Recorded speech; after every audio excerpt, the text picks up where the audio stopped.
जगह खड़े हो जाओगे कि जान भी नहीं पाओगे कि मैं कहां चढ़ रहा था, दोबारा उत्साह भी नहीं आ पाएगा। अभी बच्चा ना तो लोक को जानता है, ना परलोक को जानता है, ना हित को जानता है, ना अहित को जानता है। अभी उसका ब्रह्मचर्य किसी काम लायक नहीं हुआ और वो उतर गया व्यभिचार में। क्या होगा उसका जीवन?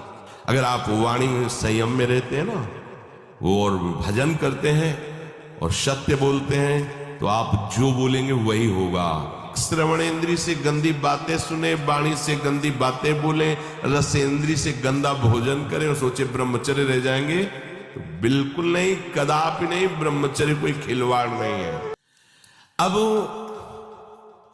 जो इस मार्ग पर, अध्यात्म मार्ग पर, आनंद मार्ग पर चलना चाहते हैं, तुमको एक इंद्रिय के संयम के लिए पांचों इंद्रियों पर संयम करना होगा, ज्ञान इंद्रियों पर। एक बात सुधारने के लिए, ब्रह्मचर्य का रक्षा तभी वो उपासक कर सकता है जब सर्वतोभावेन ब्रह्मचर्य होगा।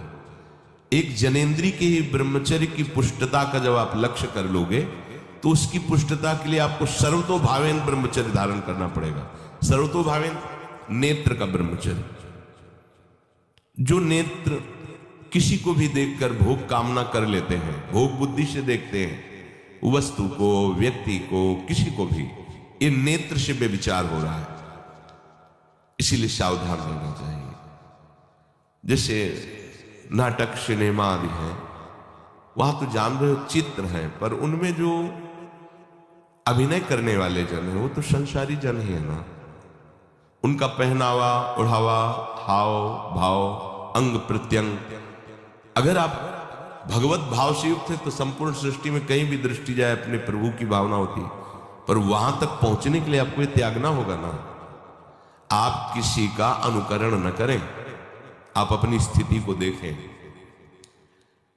अगर आप किसी का अनुकरण करते हैं कि हमने उनको देखा है, वो टीवी देख रहे हैं, तो टीवी में क्या देख रहे हैं, कहां स्थिति है, हमें क्या पता। हमको जहां पहुंचना है उसके लिए हमारे लिए बाधक है, हमें नहीं देखना है। अगर आप माना कि कोई नाटक ही देख रहे हैं, कोई ऐसे सीरियल ही देख रहे हैं, पर उसमें अभिनय करने वाले तो संसारी भोगी पुरुष ही है ना। आप कोई त्यागी जितेंद्रीय महात्मा को थोड़ी देख रहे हैं। तो उस देखने में तन्मयता आती है, जिसको हम देखते हैं उस पर हम आसक्त होते हैं, तभी तो उसका सुख दुख अनुभव होता है। देखो कोई ऐसी रोने वाली सीन आए तो रोना आ जाएगा, हंसने वाली आ जाए तो हंसना आ जाएगा, ऐसे तो उसका प्रभाव हम पर पड़ रहा है ना। तो हम किसी के अभिनय करने वाले के अंग प्रत्यंग को देख रहे हैं और वो कामुक होकर कोई काम चेष्टा कर रहा है या कोई ऐसा, वो सारा का सारा मन कवर कर रहा है आपका। और एकांत होते ही फिर जो मन अपना मनमानी करवाएगा, आप नहीं सह पाएंगे। इसलिए नेत्र का ब्रह्मचर्य सबसे पहले शुरू कीजिए। आपको वो चीज नहीं देखनी, वो बात नहीं पढ़नी, वो दृश्य नहीं। श्रीमद् भागवत में वर्णन है, कोई पशु पक्षी भी मैथुन कर रहा हो, अचानक दृष्टि गई तो मानसिक प्रणाम करके दोबारा दृष्टि नहीं जानी चाहिए। इसीलिए लिखा है कि आप एक धनुष भूमि को देखकर, एक धनुष, इसमें किसी की हानि नहीं होगी, आपकी भी हानि नहीं होगी।